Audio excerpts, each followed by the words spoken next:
கடந்த வாரம் வந்து தேர்தல் நடந்துச்சு. அந்த தேர்தல்ல சுனக் அப்படின்ற இந்தியா வம்சாவளியை சேர்ந்த பிரதமர் வந்து தோல்வி அடைஞ்சாரு. ஸோ லேபர் கட்சியை சேர்ந்த ஸ்டிங்கர் அப்படின்றவரு பிரதமராக பதவி ஏற்றிருக்காரு. அவர் வந்து இந்த தேர்தலில் சில அறிவிப்புகள்லாம் கொடுத்துருந்தாரு. ஸோ நாங்கள் வந்து ஆட்சிக்கு வந்தால் இந்த விஷயங்கள்லாம் செய்வோம் அப்படின்னு சொல்லிட்டு, அப்படி அவர் ஆட்சிக்கு வந்த உடனே முதல் கையெழுத்து வந்து ஒன்று போட்டிருக்காரு. ஸோ வழக்கமாக நம்ம ஊர்ல எல்லாம் சொல்லுவாங்க இல்லைங்களா, ஸோ தேர்தல் முடிஞ்சு வந்தோடனே முதல்வர் கையெழுத்து போட்டார், பிரதமர் கையெழுத்து போட்டார் இந்த திட்டத்துக்கு அப்படின்ற மாதிரி வந்து அவரு ஒன்று போட்டிருக்காரு. ஸோ இது வந்து ஒரு மகிழ்ச்சியான ஒரு செய்தி தான் அப்படின்னா அதில் வந்து மாற்றுக்கிறது கிடையாது.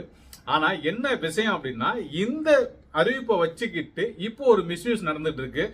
சில சேனல்கள் வந்து பாத்தீங்கன்னா அதை சொல்லக்கூடிய விஷயங்களை வந்து தவறுதலா புரிஞ்சுக்கிறதும், அதே மாதிரி அந்த விஷயத்த வந்து இப்ப இந்த அறிவிப்பை வச்சுக்கிட்டு மீண்டும் இந்த ஒரு பிசினஸ் தொடங்கியிருக்கும். குறைஞ்ச ஒரு 2-3 நாட்கள் தான் ஆகுது. அதுக்குள்ளேயே வந்து பாத்தீங்கன்னா மிகப்பெரிய ஒரு வாய்ப்பை வந்து ஏற்படுத்திட்ட மாதிரி சில தவறா பயன்படுத்தி வழிநடத்தி பணம் பறிக்க வேண்டும் என்ற நோக்கத்தில் செய்யக்கூடியவங்களுக்கு மிகப்பெரிய ஒரு வாய்ப்பா அமைஞ்சிருச்சு. இது எந்த இடத்துல நம்ம வந்து தவிர்க்கணும், எந்த இடத்துல இந்த வாய்ப்பை சரியா பயன்படுத்திக்கணும் அப்படின்றத சொல்றதுக்காக தான் உடனடியாக இந்த பதிவை நான் வந்து பதிவு செய்யறேன் நான். ஸோ நண்பர்கள் வந்து ஸ்கிப் பண்ணாம பாத்துக்குங்க, மீண்டும் ஏமாந்துடாதீங்க. அதுக்கு தான் முக்கியமான நோக்கமே இந்த பதிவு செய்யறதுக்கு. ஓகே, நிகழ்ச்சிகளை போறதுக்கு முன்னாடி என்னோட சேனல்ல கன்சல்டிங்காக வந்து பணம் கட்டிய நபர்கள் வந்து தயவு செஞ்சு எங்க டீமை கான்டாக்ட் பண்ணுங்க. நாங்க உங்களை கான்டாக்ட் பண்ணவே முடியல, ஏன்னா நீங்க பேசுறது ஒரு நம்பரு, பணம் கட்டுறது ஒரு நம்பரா இருக்கு. ரெண்டாவது, நீங்க வாட்ஸ்அப்ல மெசேஜ் பண்ணும்போது எங்களால வந்து அதை கண்டுபிடிக்க முடியல, ஏன்னா தொடர்ந்து மெசேஜ் வந்துகிட்டே இருக்கும்போது ஆட்டோ ரிப்ளை தான் நாங்க செட் பண்ணி வச்சிருக்கோம். ஸோ ஃபாரின்ல இருந்து வரக்கூடிய கால்ஸுக்கு மட்டும், வெளிநாட்டுல இருந்து கால் பண்றவங்களுக்கு மட்டும்தான் நாங்க வந்து கால் பண்ணி வாட்ஸ்அப்ல பேசுறோம். மற்றவங்களுக்கு நேரடியாக எங்களோட நம்பருக்கு தொடர்பு கொள்றவங்க மட்டும்தான் நாங்கள் வந்து பேசுறோம். அதனால நீங்க வந்து எங்களோட டீமை வந்து கான்டாக்ட் பண்ணி, நீங்க பணம் கட்டி இதுவரையும் கால் வரல அப்படின்னா உடனே எங்க டீமை வந்து கான்டாக்ட் பண்ணுங்க. ஃப்ரெண்ட்ஸ், நிகழ்ச்சிகளை போறதுக்கு முன்னாடி அன்பு உறவுகளுக்கு நன்றிகள் வணக்கத்துடன் நான் உங்கள் நம்ம தினேஷ் மூர்த்தி. எப்படி இருக்கீங்க? நல்லா இருக்கீங்களா? சாப்பிட்டீங்களா? கிளைமேட்லாம் மாறிடுச்சு. முடிஞ்ச அளவுக்கு மரம் செடி கொடிகளுக்கு தண்ணி ஊத்துங்க, இயற்கைக்கு உதவுங்க, விவசாயிகளுக்கு உதவுங்க அப்படின்றது வழக்கம் போல ஒரு கோரிக்கை உங்ககிட்ட வச்சுக்கிட்டு நிகழ்ச்சிகளை. அதாவது அவர் என்ன அறிவிப்பு கொடுத்திருந்தாரு, இப்ப எந்த இடத்துல அவர் கையெழுத்து போட்டிருக்காரு எந்த திட்டத்துக்கு, இது எப்படி வந்து தவறா பயன்படுத்திக்கிறாங்க அப்படின்னா, அதாவது உங்களுக்கு தெரிஞ்சிருக்கும், இங்க வந்து இல்லீகலா வந்து ஸ்டே பண்ணிட்டு இருக்கவங்களுக்கு சரிங்களா, அவங்க அது இல்லாம அந்த அஸ்லம் சொல்லுவாங்களா, அகதி அப்படின்னு சொல்லி வந்து இங்க பதிவு செய்வாங்க இல்லைங்களா, அவங்க எல்லாத்தையுமே வந்து நாடு கடத்தக்கூடிய திட்டத்தை வந்து இதுக்கு முன்னாடியே பிரதமராக இருந்த ரிஷி சுனக் வந்து ரொம்ப ஸ்ட்ராங்கா வந்து அதை எடுத்துக்கிட்டு இருந்தார். ருவாண்டா அப்படின்ற ஒரு நாட்டுக்கு வந்து கொண்டு போய் விடுறதா. சோ அவங்க என்ன சொல்லியிருந்தாங்க அப்படின்னா, நாங்க வந்து அதை திட்டத்தை வந்து கைவிடுவோம் அப்படின்னு சொன்னாரு. அந்த திட்டத்தை தான் இப்ப வந்து அவங்க கையில எடுத்திருக்காங்க, கையெழுத்தும் போட்டிருக்காரு. அதாவது இவர் என்ன சொன்னாரு, முன்னாடி இருந்த பிரதமர் இவர் என்ன சொல்லியிருக்காரு, இப்ப தற்போது பிரதமரா பதவி ஏற்றிருப்பவர் அப்படின்னா, முன்னாடி இருந்தவர் இங்க வந்து இது மாதிரி அகதிகளா வந்து தங்கினவங்கனால பல்வேறு பிரச்சனைகளை நாங்க வந்து சந்திக்க வேண்டியது இருக்கு. குறிப்பா வந்து மருத்துவ, அதாவது இங்க வந்து என்ஹெச்எஸ் சொல்லுவாங்க, அங்க வந்து ஏகப்பட்ட பதிவுகள் இருக்கிறதுனால எங்களால வந்து போதுமான அளவுக்கு வந்து உதவிகள் செய்ய முடியல ப்ராப்பரா இருக்கிறவங்களுக்கு அப்படின்ற மாதிரியான சில விஷயங்கள். அது இல்லாம வந்து தங்கறதுக்கு இடம், வேலை வாய்ப்புகள், இது மாதிரி பல்வேறு பிரச்சனைகள் வந்து இது மாதிரி தங்குறவங்கனால ஏற்படுது. அதனால இந்த திட்டத்தை நாங்க கையில் எடுத்து இது மாதிரி வரவங்க இது மாதிரி எண்ணத்துல இனிமேல் உள்ள வர மாட்டாங்க, இதெல்லாம் தடுக்கிறதுக்கு இந்த திட்டம் தான் உதவும். அதனால இங்க இருக்கவங்க நாடு கடத்தும் போது எங்களுக்கு செலவுகள் குறையும். இங்க இருக்கக்கூடிய, அதாவது சிட்டிசனா இருக்கக்கூடிய மக்களுக்கும், இங்க ப்ராப்பரா ஒர்க் பர்மிட்ல வந்து வேலை செய்யறவங்களுக்கும் எங்களால உதவிகள் வந்து எந்த விதமான தடையும் இல்லாம உடனே செய்ய முடியும். அதுக்காக தான் இந்த திட்டத்தை நாங்க கையில் எடுக்கிறோம்னு சொல்லி அவர் சொல்லியிருந்தார். சோ இப்ப வந்தவர் என்ன சொல்றாருன்னா, ஒரு மனித நேய அடிப்படையில தான் அவங்க இங்க வந்து உதவி கேட்டு இங்க வந்து தஞ்சம் புகுறாங்க. அதனால அவங்களுக்கு நம்ம உதவி செஞ்சுதான் ஆகணும். நீங்க சொல்லக்கூடிய ருவாண்டா அப்படின்ற நாடு ஒரு பாதுகாப்பற்ற நாடு. அது இல்லாம இங்க இருந்து கொண்டு போகக்கூடிய நபர்களை அங்க தங்க வைக்கும் போது நீங்க வந்து அவங்களுக்கு தேவையான செலவுகளை நீங்க தான் செய்யறீங்க. அதாவது இது என்ன அப்படின்னா, ருவாண்டாக்கு நாடு கடத்திடுவாங்க. அங்க போனதுக்கு அப்புறம் உங்களுக்கான கோர்ட்ல இந்த கேஸ் நடக்கும். நீங்க வந்து தேவையான, அதாவது உங்களுக்கு சாதகமான தீர்ப்பு வந்துருச்சு அப்படின்னா நீங்க லண்டனுக்கு வரலாம்.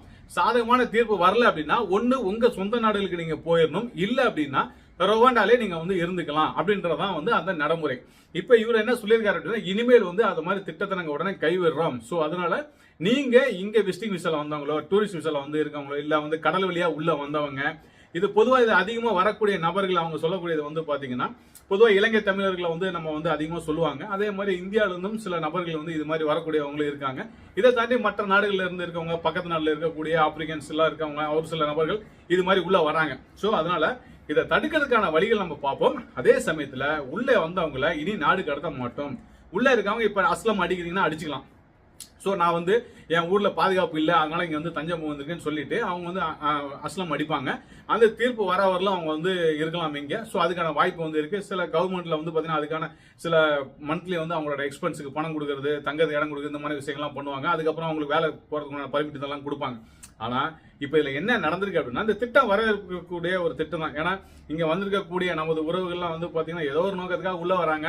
வந்த நோக்கம் நிறைவேறாத போது இது மாதிரி வாய்ப்பை பயன்படுத்திக்கிறாங்க இல்லைங்களா? இது மாதிரி ஒரு குறிப்பிட்ட நபர்கள் செய்வாங்க. சில பேர் இப்படி போய் அகதியா மாறிடுங்க அப்படின்னு சொல்லியே பணம் வாங்கி ஏற்றி விடுறதும் வந்து நடந்துட்டு தான் இருக்கு.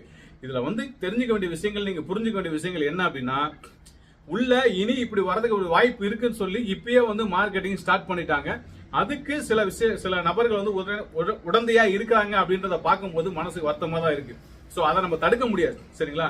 நம்ம விழிப்புணர்வுடன் இருப்போம். சோ நீங்க இப்ப லண்டனுக்கு விசிட் விசால வந்துருங்க, அங்க போய் அகதியா மாறிடுங்கன்னா அது அவ்வளவு ஈஸி கிடையாது. அதனால அந்த விஷயத்தை யாராவது உங்ககிட்ட சொல்லி மார்க்கெட்டிங் பண்றாங்க, அது சம்பந்தமா பணம் கேட்டு வந்துடலாம் போயிடலாம் சொன்னாங்கன்னா தயவு செஞ்சு அதுக்கு ஒத்துக்காதீங்க. உள்ள இருக்கவங்க இனி நீங்க பயப்பட வேண்டிய அவசியம் கிடையாது. உங்களை நாடு கடத்திடுவாங்க. ஏன்னா இங்க வந்து பாத்தீங்கன்னா பயங்கரமான வந்து சர்ச்சிங்லாம் நடந்தது. அதாவது வந்து ஒரு இடத்துக்கு போய் தேடுறது, அங்க இருந்தாங்கன்னா பிடிக்கிறது, வழியில மறிச்சு கேட்கறது, அது மாதிரி நிறைய விஷயங்கள் இங்க வந்து ரொம்ப தீவிரமா நடந்துட்டு இருந்துச்சு. இனி அது மாதிரியான விஷயங்கள் இனிமேல் நடக்க போறதுக்கான வாய்ப்புகள் வந்து கிடையாது. சோ அதை தாண்டி சட்டத்துல சில விஷயங்கள் இருக்கு. அதாவது நீங்க வந்து ஓவர் ஸ்டேல வந்து இருக்கிறவங்க அகதியா பதிவு பண்ணாமே இங்க இருப்பாங்க. சில பேர் அந்த அகதியும் போட மாட்டாங்க, ஆனா ஓவர் ஸ்டேலயும் இங்க வந்து இருப்பாங்க. விசா அவங்க கிட்ட ப்ராப்பரா இருக்காது. அந்த மாதிரி நபர்களுக்கு வந்து நீங்க வேலை கொடுக்கறது, வீட்டுல தங்கறதுக்கு இடம் கொடுக்கறது, அது மாதிரி செய்தால் நிச்சயமாக அதுக்கான தண்டனைகள், ஃபைன்கள் வந்து இருக்கு. அதுல எந்த மாற்றமும் கிடையாது. ஆனா நீங்க வந்து அகதியா பதிவு செஞ்சிட்டீங்க அப்படின்னா அதுக்கு வாய்ப்பு இருக்கு, நீங்க பதிவு பண்ணிக்கலாம்.